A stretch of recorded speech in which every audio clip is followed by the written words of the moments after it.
Eh bien bonjour et bienvenue en ce 26 février pour notre pratique du jour. On va commencer aujourd'hui par, comme d'habitude, respiration yogique, murcha, kapalabhati, respiration en palier, respiration alternée, un rapide échauffement, des postures, méditation, relaxation. Allez, on commence.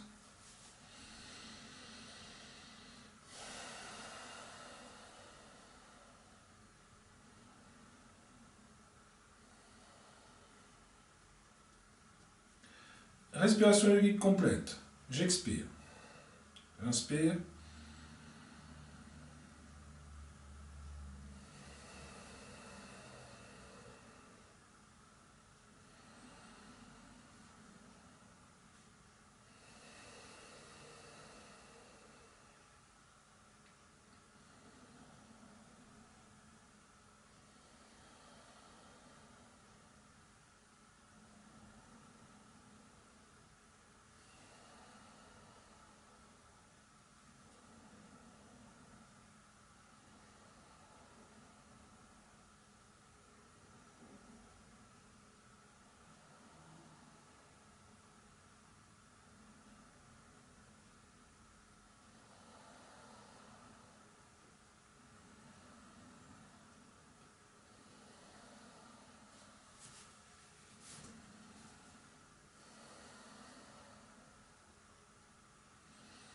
On laisse revenir la respiration naturelle.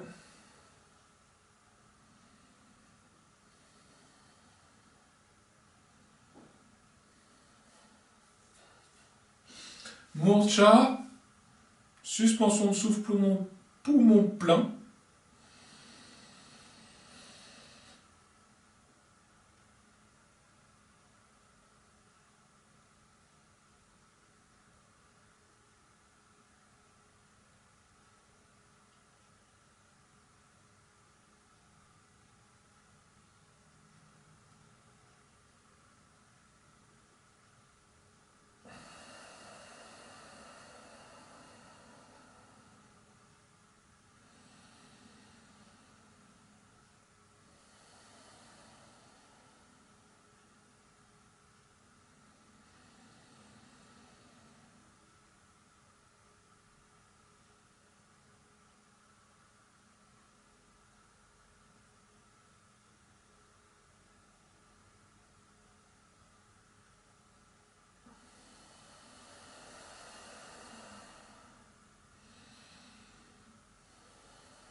Kapalabhati.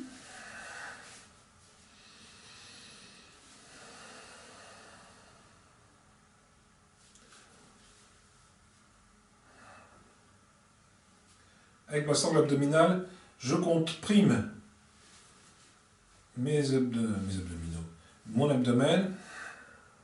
Je fais, voilà, j'essaie d'expirer le maximum. Je relâche ma sangle abdominale, je laisse l'inspiration se faire. Et puis après, je retends ma sangle abdominale pour expirer. Voilà, je fais ça plus rapidement.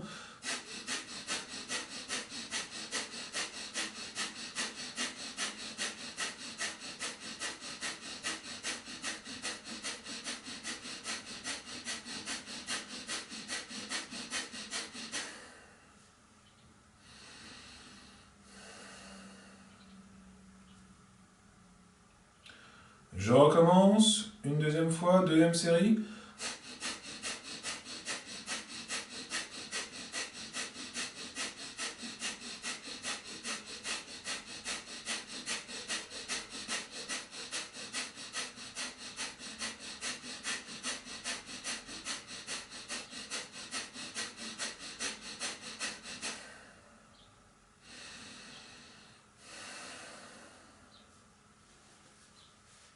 Troisième et dernière fois.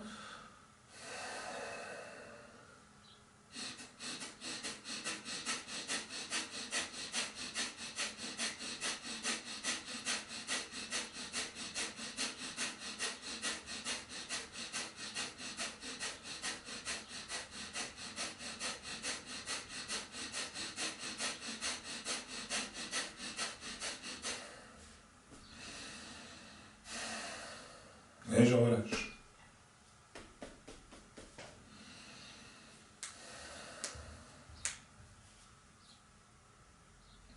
Trois séries de Kapalabhati. Je laisse la respiration naturelle revenir.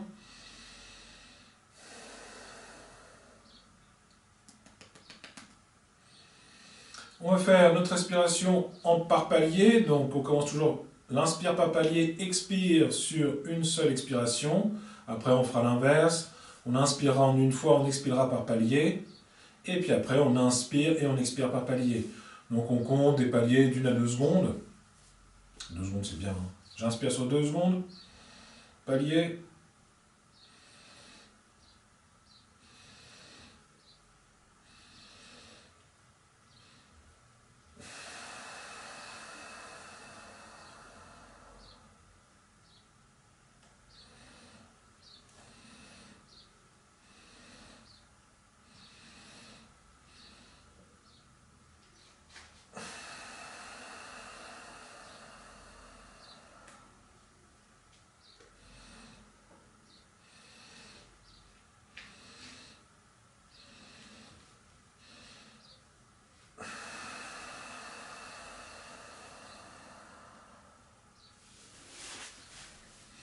Je fais la même chose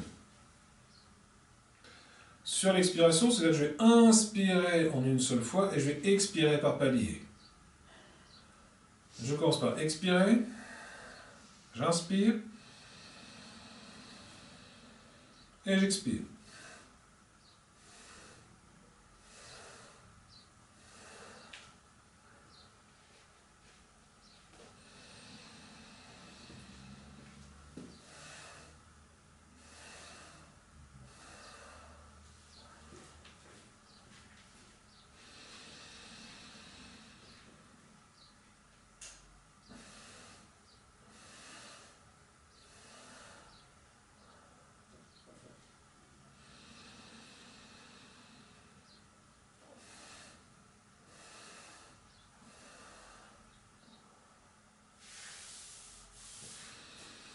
Et je reviens. Je ramène mon attention dans la respiration naturelle. J'observe un peu les sensations. Les exercices respiratoires induisent dans ma respiration et aussi dans mon mental.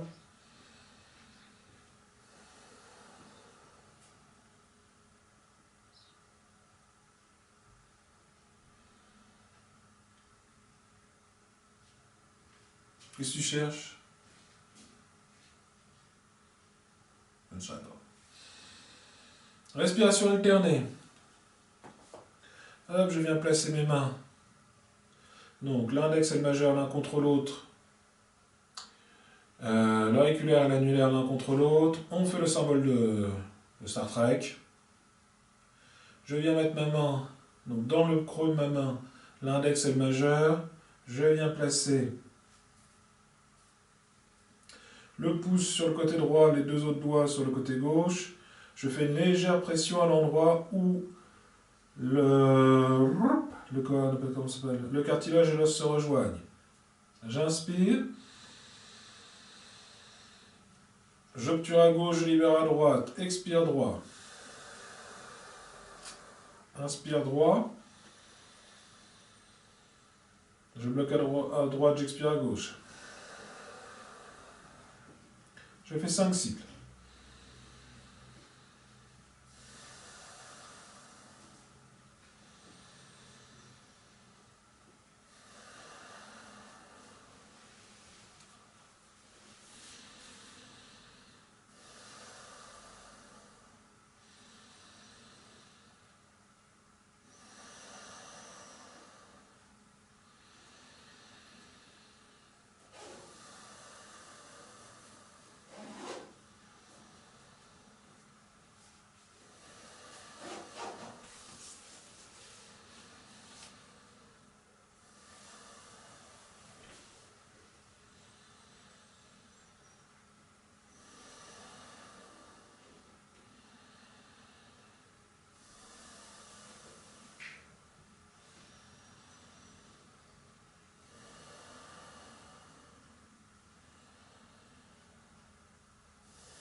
Voilà. Alors, on va se faire un petit échauffement avant les postures.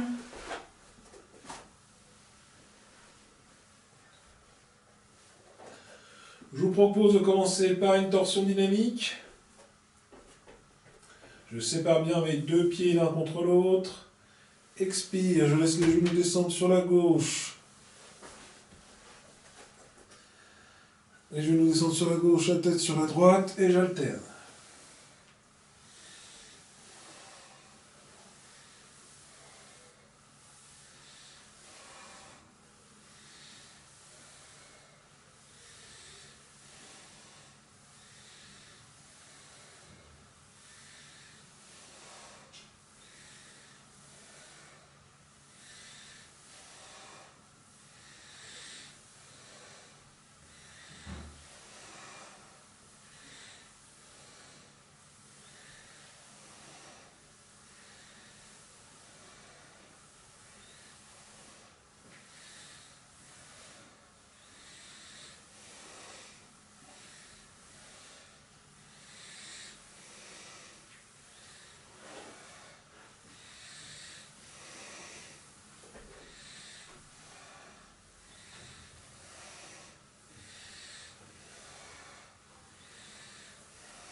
On finira sur la droite, la tête revient au centre.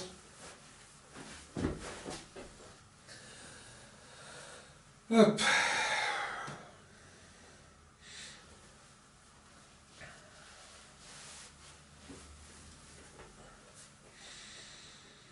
Je pose mes deux pieds au sol.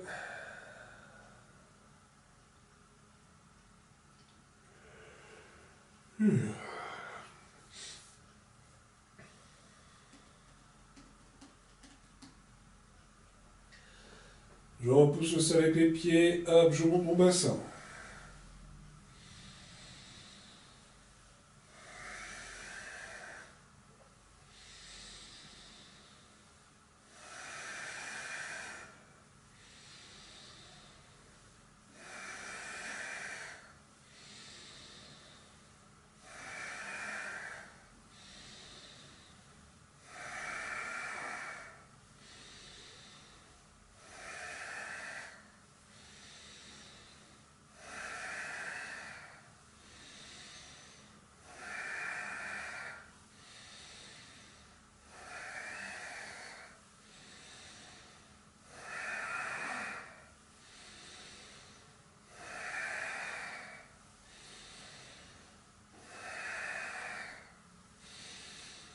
Et je redescends.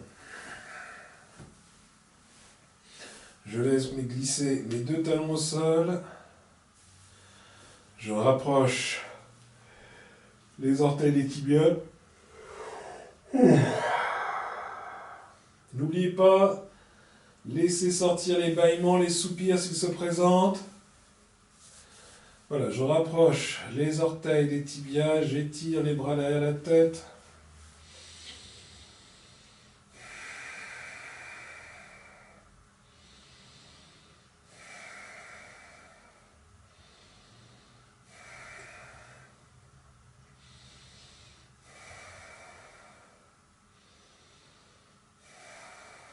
Et je relâche. Je viens mettre sur le côté, donc soit la tête en support, soit la tête sur le bras. Je plie mes jambes et je lève. J'amène mon attention dans l'articulation de la hanche. Comment est-ce que je perçois l'articulation de ma hanche? Donc du niveau le plus profond, niveau osseux, cartilagineux, ligamentaire, musculaire. Comment est-ce que je perçois l'articulation de ma hanche?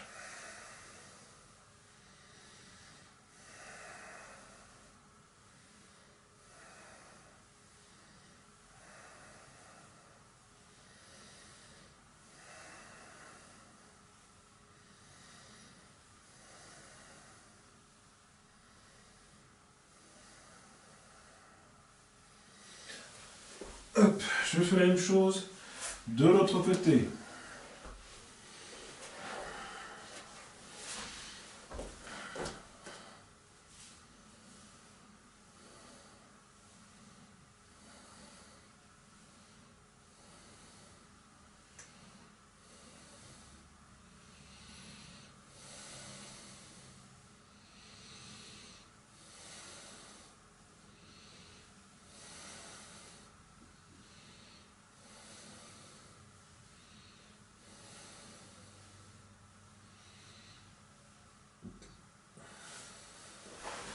Je me mets sur le ventre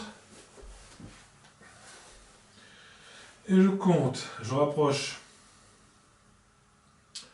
mon talon droit du fessier droit et je fais 1, 2, 2. Voilà, c'est pas le principe. Hein.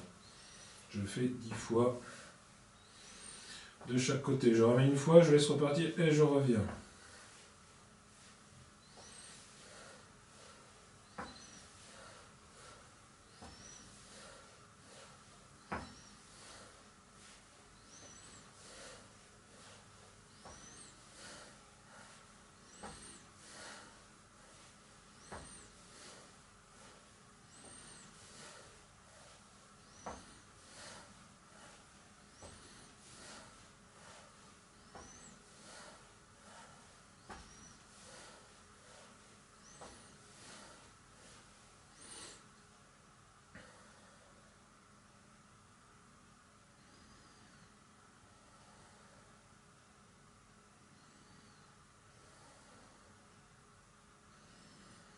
Voilà, je vais faire maintenant la même chose en mettant le front au sol, en mettant les mains derrière. Et je vais faire la même chose avec les deux pieds. Je vais compter 1, 2, 3. 1, 2, 3.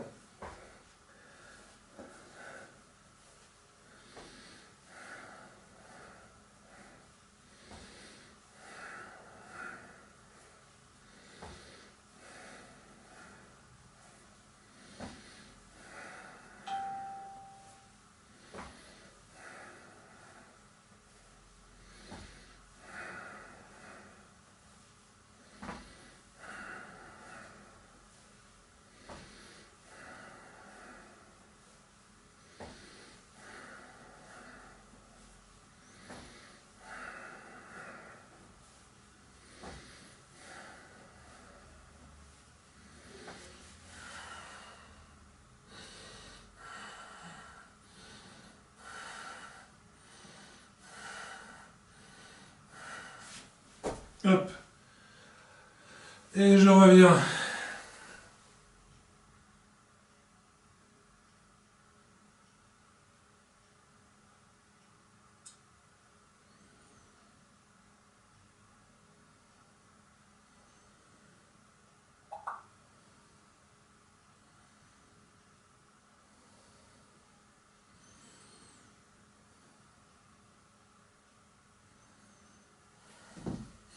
Alors, on va commencer les postures. On va commencer la posture, notre pratique posturale avec le corbeau. De nouveau le corbeau, en espérant que comme... du coup, ça devait, pour vous, ça doit être avant-hier. Pour moi, ça fait déjà quelques jours, parce que je ne vais plus enregistrer pendant quelques jours, donc ça doit faire avant-hier. Le corbeau, le désastreux corbeau. Allez.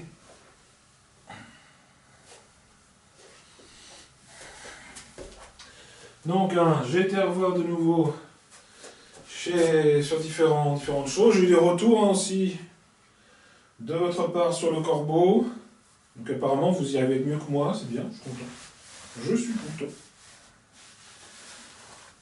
Et...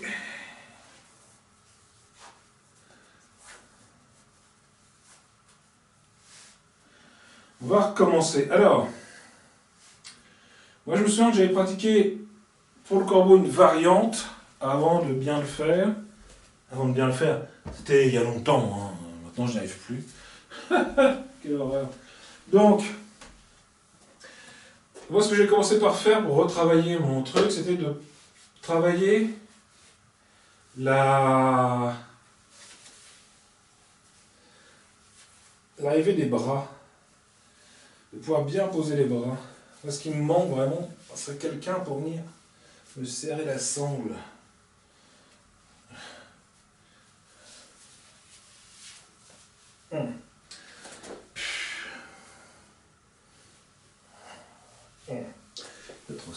Et d'ailleurs, ça sert à rien ce que je fais, puisque dans la posture du corbeau, ce n'est pas ça.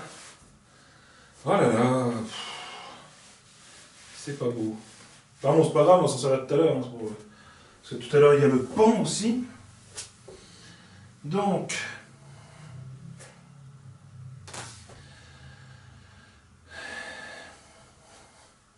je vais travailler là mon posé de bras, c'est-à-dire que je vais faire comme pour la posture sur la tête. Je vais visualiser l'endroit, hop, où je pose la tête, je vais venir poser, hop, mes bras. Ah! Ah! Ah, mais je crois que je suis maudit avec cette posture. Ah! Donc, je repose les bras.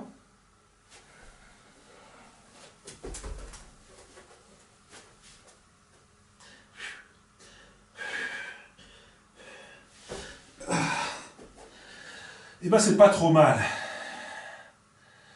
Je pense même qu'on va s'en contenter pour aujourd'hui.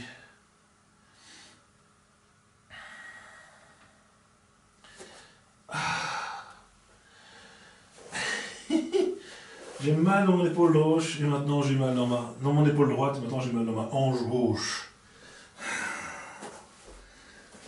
Oh la vache. Allez.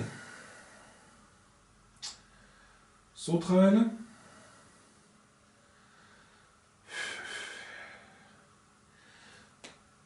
Bon, chez vous, je laisse le temps de bien faire votre corbeau. Moi, je trouve que vous faisiez pas mal. On s'en rapproche. Après, il faudra arriver à bien tenir la posture et puis à pouvoir lever la tête. Ou arriver à ne pas poser la tête au sol. Mais bon.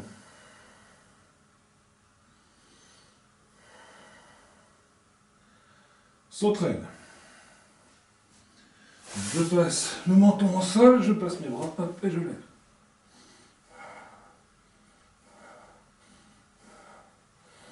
Hop. Arc. Je prends le temps entre avec la sauterelle.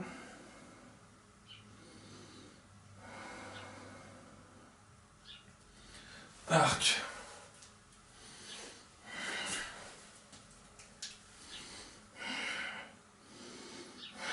Je rapproche mes deux pieds et je rapproche mes deux gros orteils. Je pousse dans les pieds, je soulève les bras, les genoux.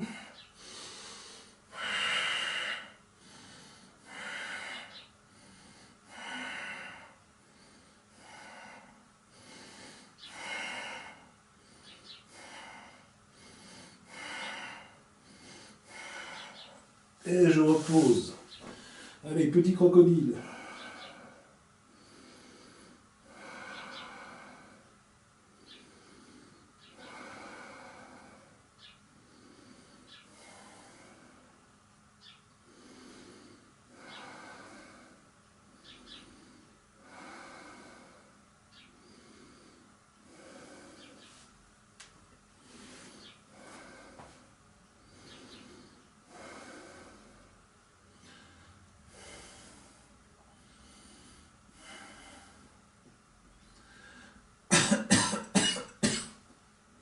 Allez, on va faire.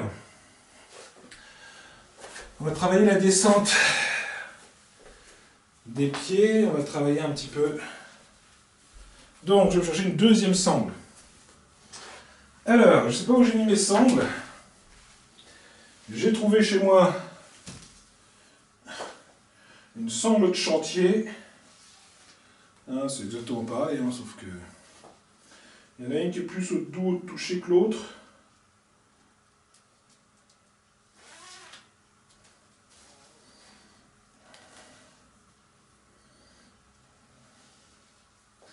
Voilà. Alors, je vais me tourner ainsi pour vous présenter ma tête. On met ma tête au premier plan. Voilà. Hop. Je m'allonge. Je dépose bien ma colonne vertébrale sur le sol. Hop, je lève. Je pose bien mon bassin au sol. Hop, hop. Je tiens.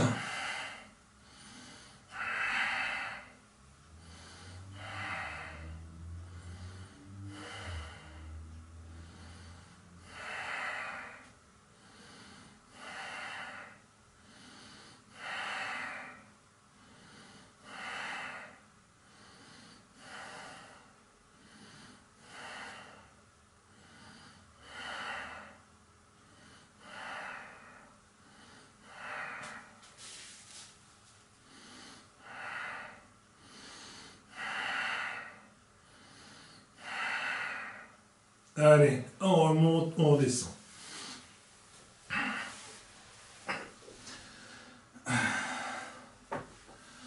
Allez, début avril, on fait Anubhasana.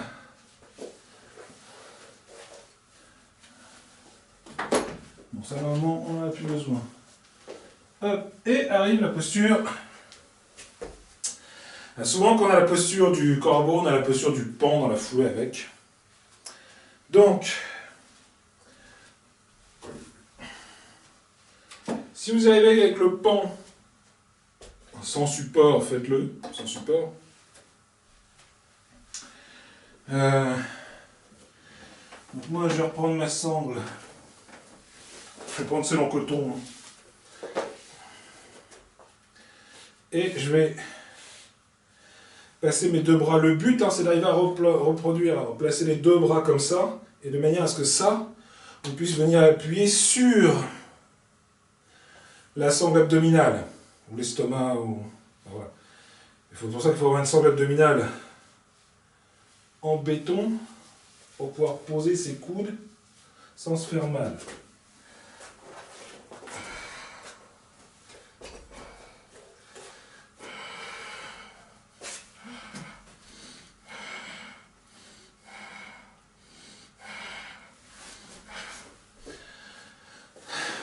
Voilà.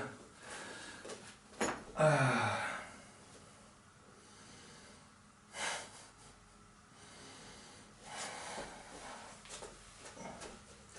Allez, c'est pas mal.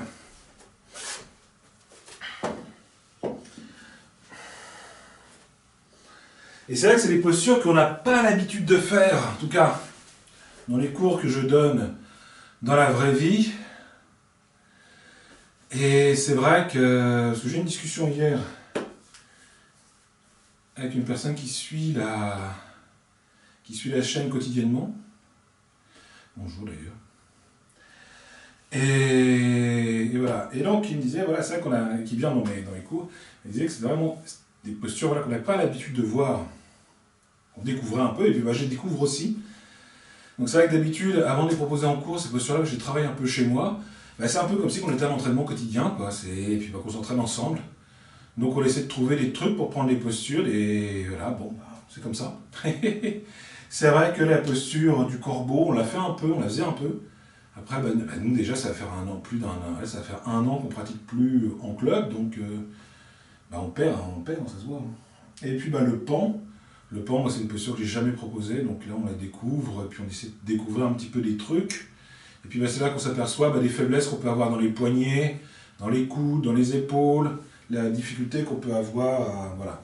Donc c'est pour ça qu'il ne faut pas hésiter à aller chercher de la documentation sur d'autres... Voilà, se rappeler des cours. On avait été à un stage avec Philippe de Fallois qui nous montrait à quel point c'était très simple. Et pour lui, c'était plus une recherche d'équilibre vraiment que de force musculaire. Mais j'ai envie de dire, c'est un peu comme tout, lorsqu'on connaît les clés des postures et des trucs qu'on voit au-dessus, c'est-à-dire qu'on voit des niveaux au-dessus de certaines postures, parce qu'on a les clés de ces postures-là. Quand par exemple vous connaissez parfaitement bien la posture, pas la posture, mais la salutation au soleil, vous la connaissez sur le bout des doigts, votre salutation au soleil, eh bien vous savez quelle clé articulaire utiliser, et du coup ça devient les salutations au soleil, en tout cas par exemple celle de Rishikesh. Eh bien, c'est plus du tout une question véritablement musculaire ou de mémoire musculaire, c'est vraiment, voilà, vous actionnez votre articulation, tac, vous savez comment ça va partir, vous lancez votre jambe, vous savez, et en fait, effectivement, vous n'avez plus de recherche musculaire, et puis vous connaissez comment placer votre poids, votre chose, c'est vrai. Donc j'imagine que c'est pareil pour cette posture. Ben, une fois qu'on l'a bien réussi, une fois qu'on la maîtrise bien, bien effectivement, pour lui, ben, il n'y a qu'une recherche d'équilibre. Mais bon, quand on la découvre, ben, effectivement, il faut avoir une bonne sangle abdominale, il faut avoir des épaules qui tiennent, enfin des bras qui tiennent. Donc voilà, et puis bon, bah voilà, et puis c'est pas une question de tout, hein. Moi je suis en surpoids, effectivement, il faut que mes bras ils soutiennent 100 kilos, quoi. C'est pas facile, pas facile. Allez, on va faire une petite torsion assise.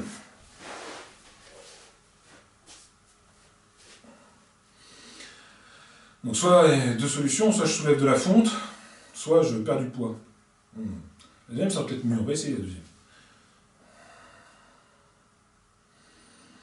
Voilà. Donc, je suis installé, mon bassin est fixe, mes jambes sont fixes, et je vais commencer par faire tourner le bas de ma colonne vertébrale et aller regarder vers la gauche. Je commence, hop, je fais tourner vers la gauche, je fais tourner vers la gauche, hop, hop, hop. Quand ma main droite passe au-dessus du genou, je prends appui et je vais regarder derrière. Et je vais essayer de regarder derrière mon épaule.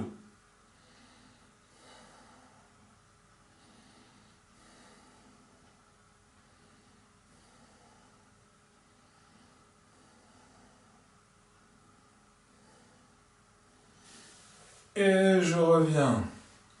Je fais la même chose de l'autre côté.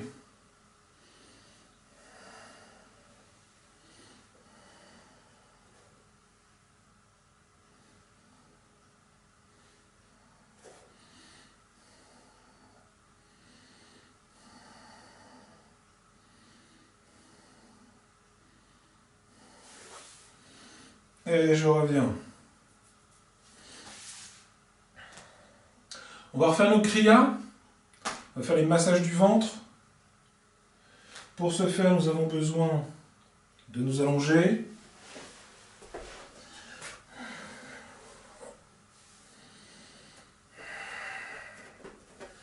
Donc vous vous souvenez, hein, je cale bien mon dos. J'inspire. Une fois que je suis en fin d'aspiration, je vais essayer d'aspirer mon ventre et de le maintenir 7 secondes bien maintenu en haut. Donc, j'expire. J'inspire, j'aspire mon ventre.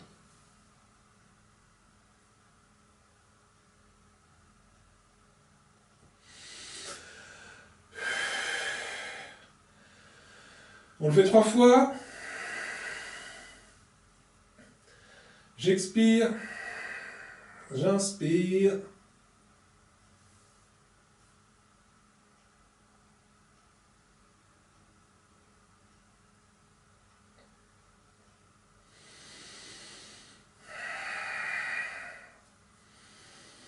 Troisième et dernière fois.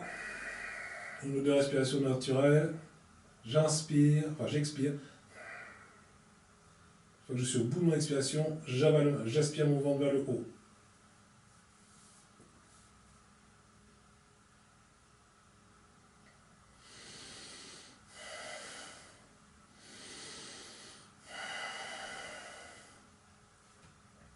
Donc les suspensions de souffle, poumon plein, poumon vide, pardon, là c'est poumon vide.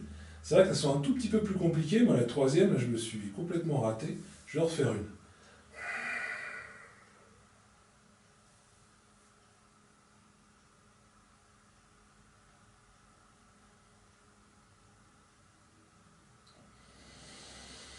Et on relâche. On va faire la même chose. Et ce coup-ci, on va faire en même temps, on va faire des mouvements de va-et-vient. Donc c'est-à-dire que je vais aspirer mon ventre, puis je vais le repousser. Aspirer, repousser. Allez, je commence, je fais 3 fois. Et surtout, je fais une Mula Bandha aussi. Je contracte mes sphincters.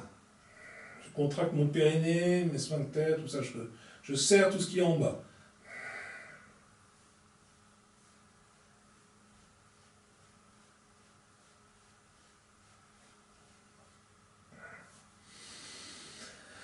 Et je relâche.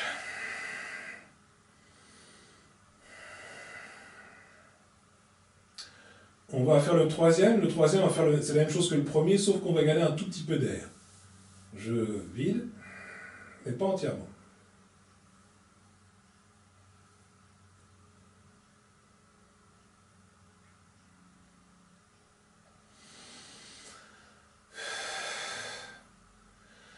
Ce qui me permet de rester plus longtemps.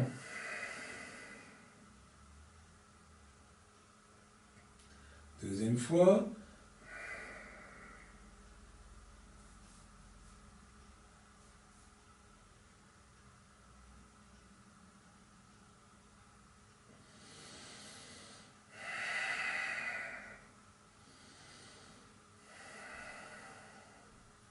Troisième fois.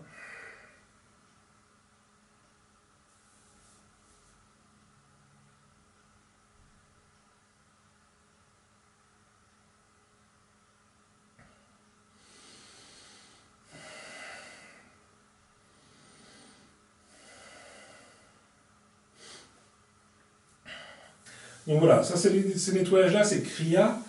Donc ces nettoyages, ils vont être présents au niveau physique.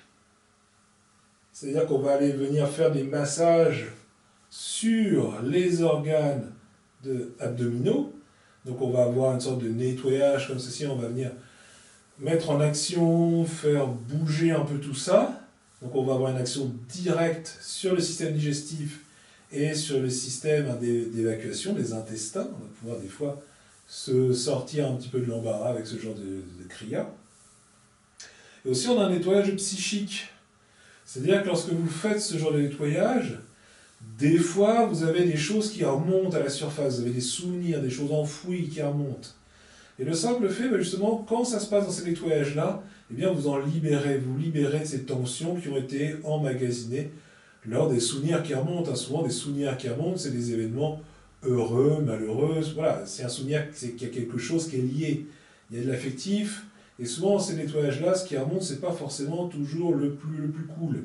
C'est des choses qui, quand on y réfléchit bien, des fois même des souvenirs qui peuvent nous sembler neutres, mais quand on y réfléchit bien, qui étaient révélateurs d'une époque, et qui étaient révélateurs d'une époque qui était un peu angoissante. Donc voilà, quand ces souvenirs-là remontent, eh bien, ça fait partie du nettoyage psychique. Allez, on fait le dernier, c'est-à-dire qu'on fait la même chose, on garde une toute petite réserve d'air, et après on va faire un petit mouvement de vague.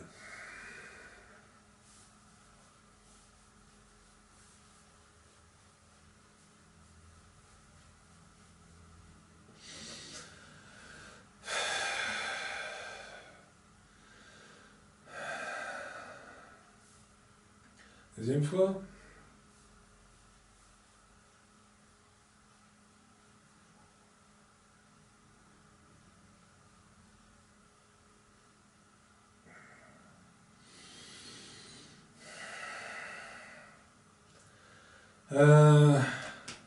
Troisième et dernière fois.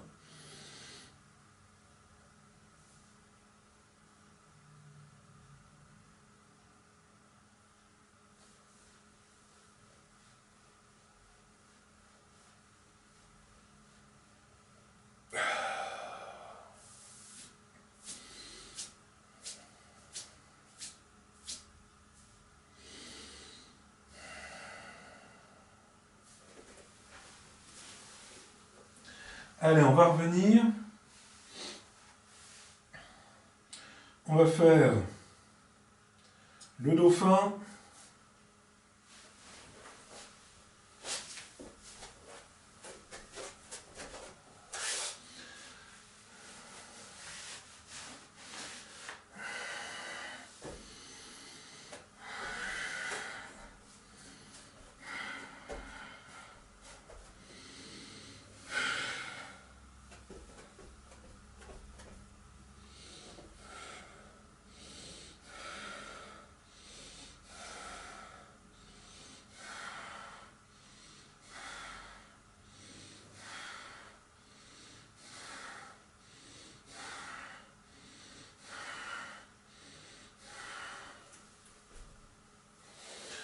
Et on repose. Allez, on vient s'asseoir. On va faire la méditation et la relaxation silencieuse. Alors c'est pareil, hein, j'ai eu des échanges avec des gens sur ces deux pratiques-là.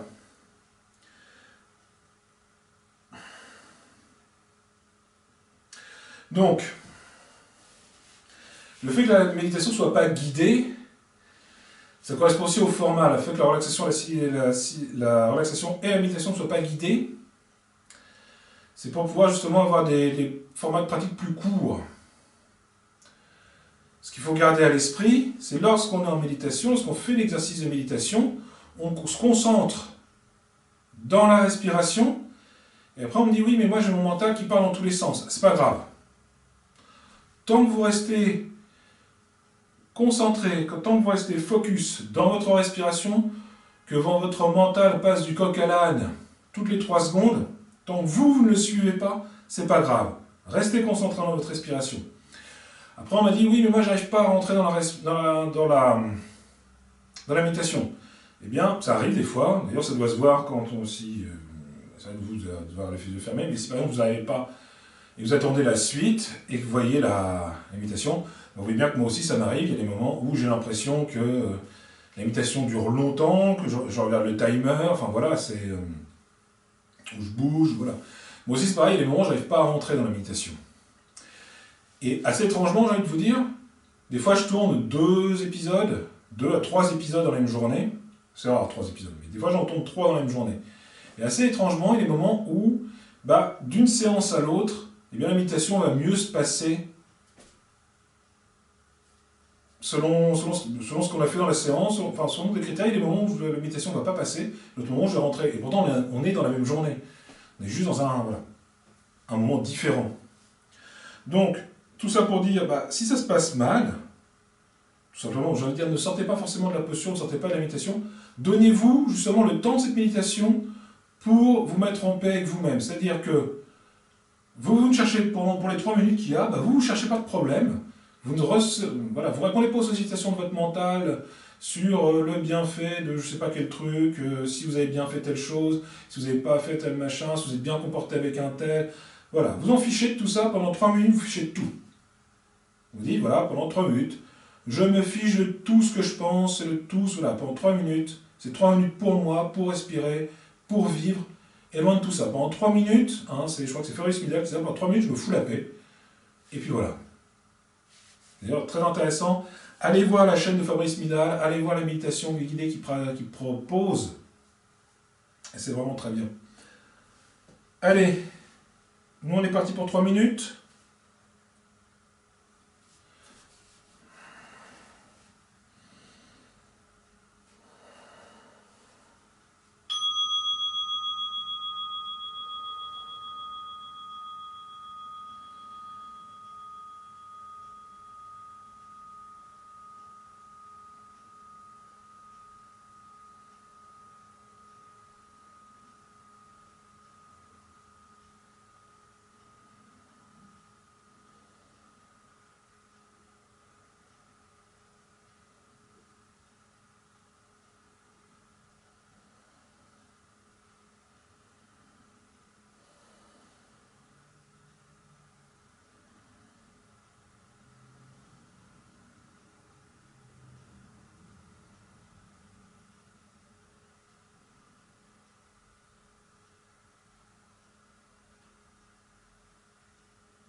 Voilà, on prend son petit coussin, son petit plaid. On s'allonge. Relaxation silencieuse.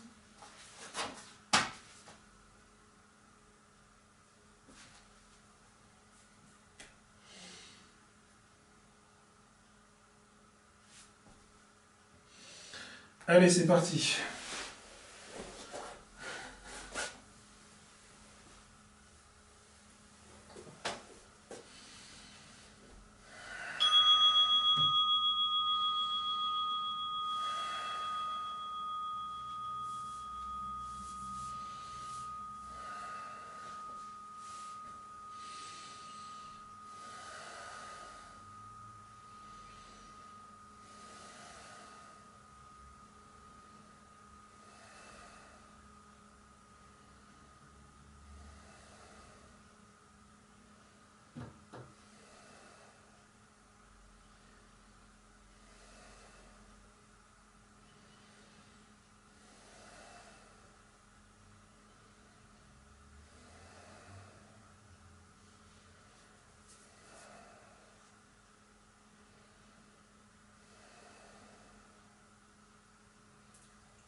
Hop. Voilà, bien, je vous remercie beaucoup pour votre écoute, pour votre pratique. Je vous souhaite une bonne journée. Et oui, si vous n'êtes pas abonné, n'oubliez pas de vous abonner, laissez un petit pouce bleu en commentaire. Et puis on se quitte avec le home.